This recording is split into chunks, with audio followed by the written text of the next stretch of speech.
Tradičný pšeničný chlebík s droždím.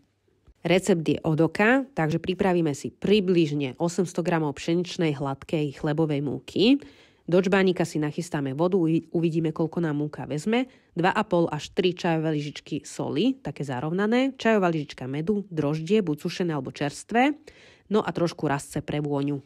Do misky si dáme múku, vyhrabeme jamku, pridáme droždie, med, vodu a s troškou múky zamiešame a pod pokrievkou necháme vzísť kvások.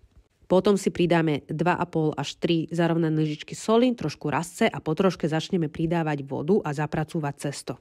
Tak, aby nebolo ani riedke, ani husté. Chvíľu to trvá a cesto je naozaj spracované až vtedy, keď sa začne odliepať od misky a od ruky.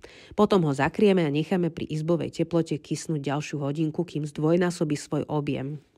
Pripravíme si pomúčenú ošatku a pomúčenú dosku, na ktorú cesto vyklopíme, vytvarujeme do tvaru ošatky, tam ho vložíme, zakrieme a opäť necháme kysnúť hodinku. Rúru si vyhrieme na 250 stupňov aj s plechom, na ktorom chlebík budeme piecť. No a pečieme ho prvých 15 minút na 250 stupňov, potom stišíme na 200 a dopekáme pol hodinku. Je nádherný, nadýchaný, mekučký a hlavne voňavý. S masielkom bude vynikajúci, celkom ako od babičky. Tak ho skús.